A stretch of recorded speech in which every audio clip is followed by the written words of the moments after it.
Selamat pagi, Assalamualaikum warahmatullahi wabarakatuh. Hari ini bertemu lagi dengan pelajaran Bahasa Indonesia bersama Ibu Lia. Kita akan mempelajari materi terakhir dari teks iklan, yaitu kaidah kebahasaan dan penulisan iklan.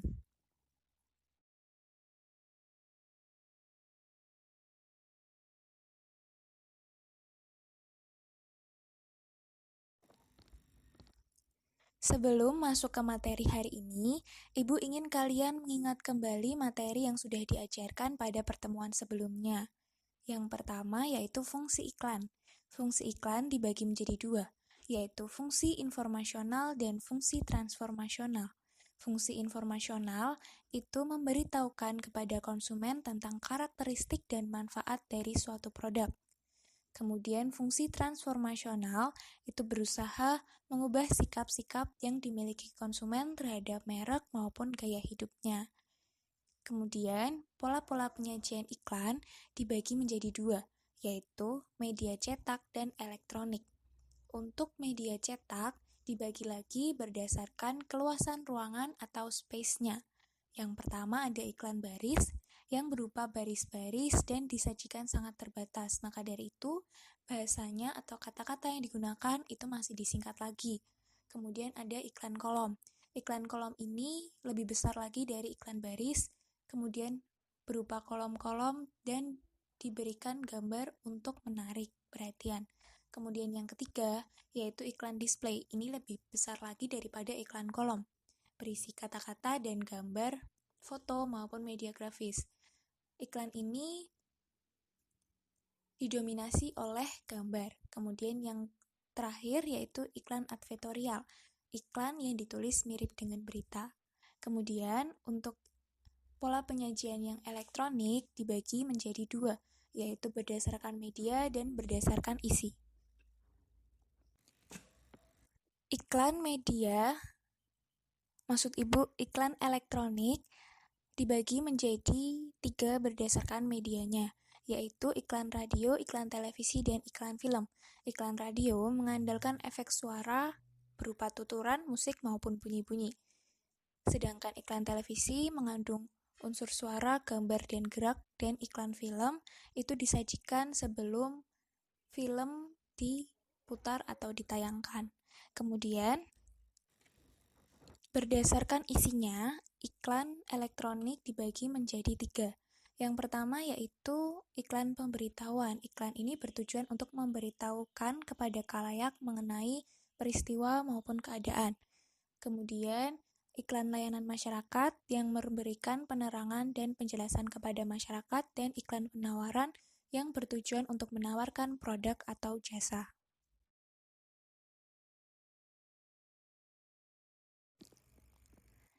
Selanjutnya, kita masuk ke materi hari ini, yaitu yang pertama, kaidah kebahasaan teks iklan.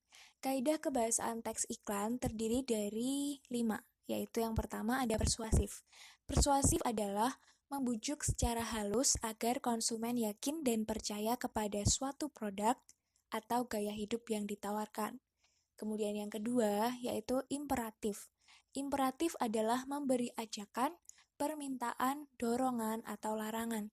Kalimat imperatif itu ditandai dengan adanya kata-kata seperti ikutilah, hadirilah, wujudkan, nyatakan, nikmati, sebaiknya, marilah, ayo, dan janganlah. Kemudian yang ketiga yaitu ringkas. Bahasa iklan seringkali menggunakan bahasa yang sederhana.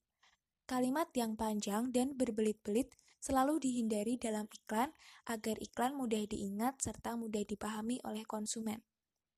Kemudian yang keempat yaitu berkesan positif.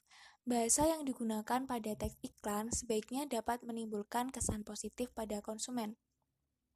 Selain menggunakan bahasa-bahasa yang menimbulkan kesan positif terhadap merek, produk, maupun gaya hidup yang ditawarkan, hal tersebut dapat dilakukan dengan menggunakan bahasa yang akrab di telinga dan sering digunakan di tengah khalayak.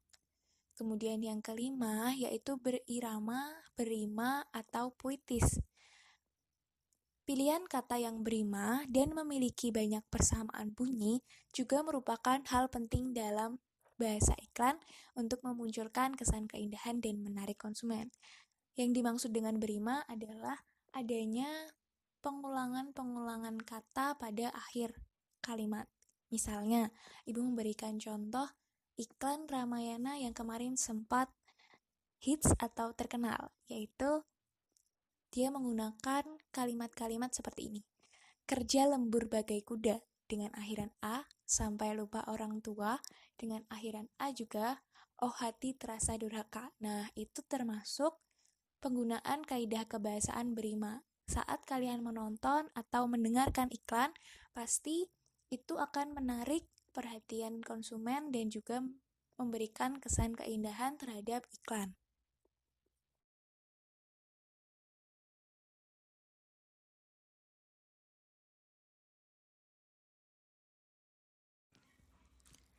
Kemudian, materi yang selanjutnya yaitu penulisan iklan.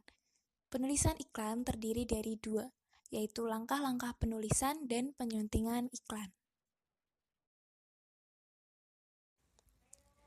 Terdapat 3 langkah dalam penulisan iklan. Iklan yang baik adalah iklan yang bisa menampilkan citra produk yang berbeda dan memiliki keunikan tersendiri dibandingkan produk yang lain walaupun sejenis. Kemudian iklan yang baik itu memuat adanya pesan yang rasional dan mudah dicerna oleh khalayak. Selain itu, iklan harus memperhatikan rumus sebagai problema, janji, dan bukti, yaitu ada 3. Yang pertama adalah pernyataan menarik. Pernyataan menarik ini berfokus pada kepentingan atau masalah yang dihadapi konsumen. Kemudian ada menawarkan solusi. Solusi yang ditawarkan atas permasalahan konsumen yang merupakan produk atau gaya hidup yang diiklankan. Kemudian yang ketiga yaitu menunjukkan bukti. Bukti ini adalah bahwa solusi yang diberikan sesuai dengan harapan konsumen.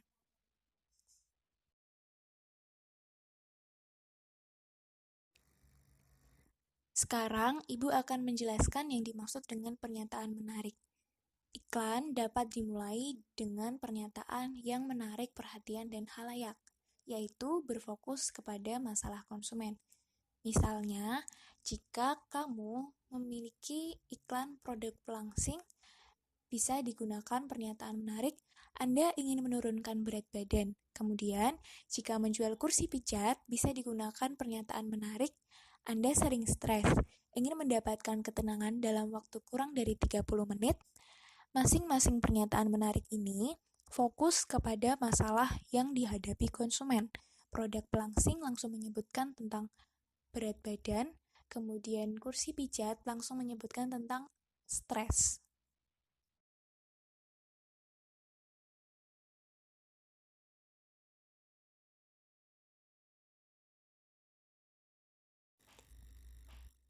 Menawarkan solusi.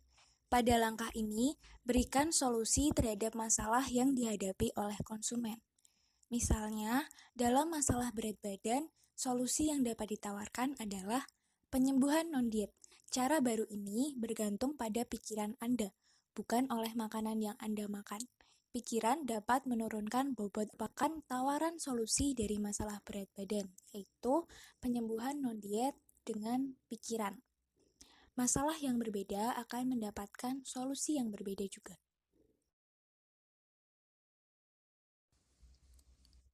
Menunjukkan bukti. Yang sesungguhnya diperlukan khalayak adalah bukti. Dalam membuat iklan, kamu tidak boleh sekedar menyampaikan janji-janji yang ada pada penawaran solusi. Agar konsumen lebih yakin pada iklanmu, tunjukkanlah bahwa solusi yang kamu berikan itu benar dan sesuai dengan harapan konsumen.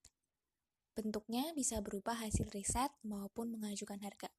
Untuk contoh hasil riset yaitu, riset memperlihatkan bahwa berat badan orang-orang turun sekitar 13 kg setelah menggunakan metode baru ini.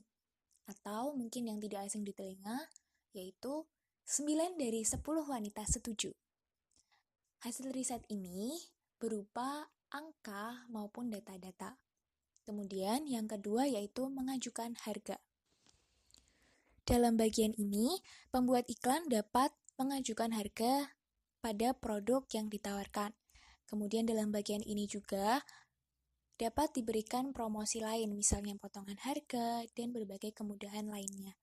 Contohnya, yaitu hanya dengan 50.000, Anda sudah bisa bergabung untuk menikmati musik bebas iklan.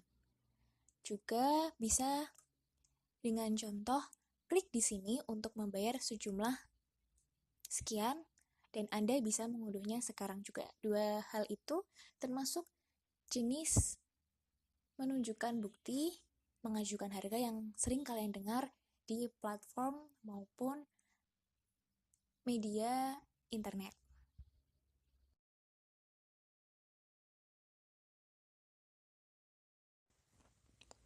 Bagian selanjutnya dari penulisan iklan adalah penyuntingan iklan. Setelah menulis iklan sesuai dengan langkah-langkah yang sudah dipaparkan sebelumnya, langkah-langkah tersebut dapat menjadi patokan atau acuan dalam pembuatan iklan. Pada iklan berbentuk video, langkah-langkah tersebut dapat menghasilkan skrip iklan sehingga saat penyampaian iklan dapat berjalan lancar dan mulus. Kemudian, perhatikan kembali skrip iklan yang sudah disusun. Adakah bagian-bagian yang harus kamu sempurnakan? Kegiatan seperti itulah yang harus dilakukan dalam proses penyuntingan ini. Hal tersebut dilakukan untuk mendapatkan hasil yang lebih baik.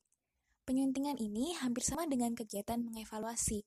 Oleh karena itu, terdapat beberapa pertanyaan yang perlu diajukan dalam kegiatan ini. Yaitu, apakah iklan itu berstruktur dengan lengkap? Apakah informasi yang disampaikan mudah dipahami? Apakah kata-katanya ringkas dan persuasif? Apakah ilustrasinya memikat? Apakah iklan itu sudah sesuai produk yang dijual serta sesuai pula dengan khalayak sasarannya? Jika beberapa jawabannya adalah tidak, maka daftar pertanyaan ini dapat menjadi patokan untuk menyempurnakan bagian-bagian yang belum sesuai.